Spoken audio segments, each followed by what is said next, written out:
What's going on, guys? My name is Triforce Addiction. Welcome back to another Blueprint episode of Call of Duty Mobile. So today we are going to be covering the VAL Legendary Steel Fusion. But before we do, I want to give you guys some good news. I officially became a DoorDasher. So I'm going to be making quite a bit of money. Well, hopefully, I'm starting off today. Hopefully things go well. Maybe I get a good amount within the first week. The way it works, it's so weird. Like you get to like choose your own hours, but like you get really high pay, which is crazy. But yeah, maybe eventually down the line, I might be able to start buying legendary skins in its entirety. Really, only time will tell. But right now, it's still very early to say, but it's kind of like I'm kind of like in its experimental phase. But yeah, I'm very excited for this new job since I already finished up with my college classes. But anyways, let's talk about the VAL Steel Fusion. So as you guys know, there was another Double Trouble draw for legendary skins. I believe this one was the MK2 as well as the VAL Steel Fusion. We've had a couple in the past with, like, let's say the HG40 Gold Standard and what's the other one, the M4 Court Jester. We've been getting that a lot recently. Sometimes we get like 2 of them per season, maybe we get 1, but so far we've only had 1, and this was probably the one I've been the most interested in.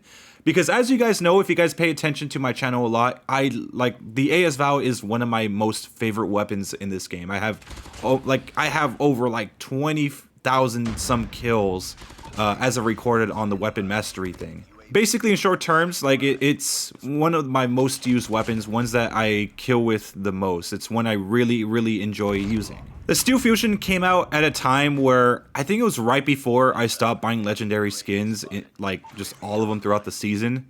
I probably lost interest in this one because I already had the Mythic, but given that I've been using the VAL Double Edge for a very long time, I mean, it does help to kind of use something different from every now and then. Sometimes I'll use the red action, sometimes I'll use the tagger, I'll use that little sun one, that desert looking one. But yeah, I mean, I haven't really used any other VAL skin for a very long time. But yeah, this one does seem to kind of like shake things up a little bit more, and I kind of enjoy it. So it's a very confusing and strange thing when a legendary comes out for a weapon that already has a Mythic, with the exception of the AK-47 because it existed way before it got its Mythic.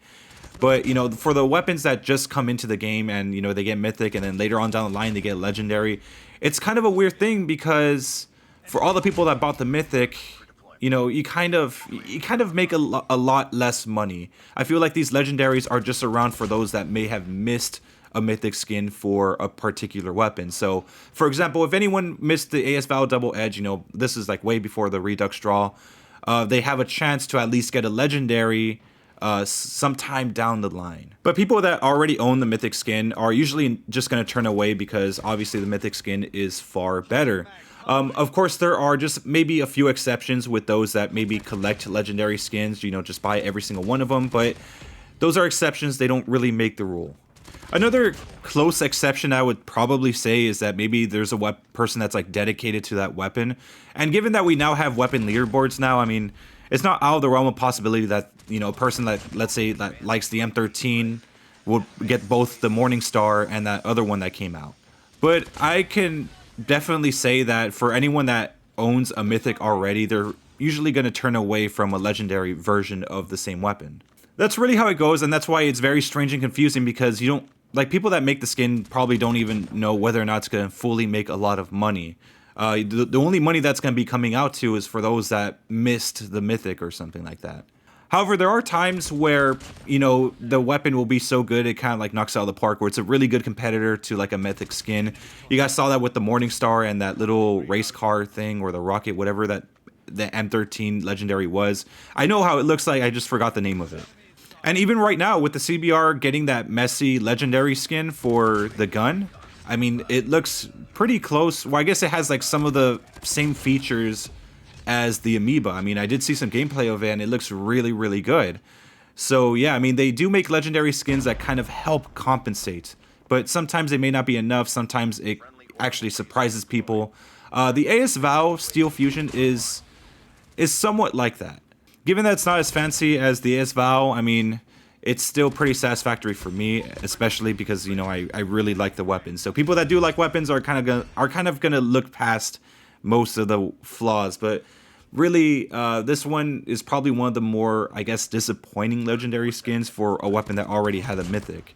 And that's mainly because the effects are kind of minimal. They're not really that crazy. You do have a slightly different firing effect. The death effect is pretty basic as well. Nothing really special. It just turns to like little sparks and they just disappear.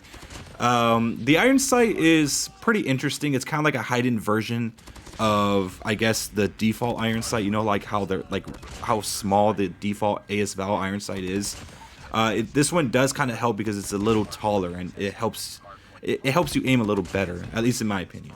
One big plus that I do have to say that it does have over the Mythic is probably the camo coverage. So if you put like Damascus, you know, the completionist camos or the seasonal camos, they tend to look a lot better than what you see with the AS VAL Double Edge. It's because with the AS VAL Double Edge, it's like, it's much more of a, I don't know, it has like a much thinner, you know, it has thinner designs within it that make it a little bit harder for the camo to cover the whole thing.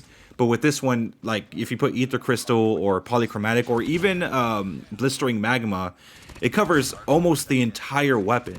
So that's one thing I really do like about this skin. So like I say, it has its good qualities, it has its bad qualities. But, you know, mixing Blistering Magma, I would say that one's probably the best one. Mixing it with the effects that this weapon has, it's absolutely incredible. Incredible. What the fuck am I saying? But yeah, it's really crazy. And, you know, my friend Parker told me to put it on and to see how it was. I was kind of reluctant to do so, but it turned out to be one of the best ones. And we were playing like the 24/7 favela mode. So yeah, it looked really good in that map. But hopefully it stays the same, you know, when you're in a different map. Because, you know, sometimes the lighting changes and, you know, the quality of the camo kind of looks worse. Like if you play like normal, like let's say Shipment right here with diamond camo, it looks pretty cool. But when you play on like the new what's it called, the scrapyard, it looks almost completely different because of like the lighting and shit. So yeah, that's one thing that I am concerned about because I've only played favela so far because of the node. But yeah, anyways, here is the class setup that I have for you guys. So I have the 200mm mid-range barrel with full ammo, OWC laser tactical, large extended mag B, and rubberized grip tape, of course. Full ammo is interchangeable with anything else if you use Vulture, so yeah. Anyways, hope you guys enjoyed. Make sure to leave a like, make sure to subscribe for some more COD Mobile Blueprint content. I'll see you guys next time.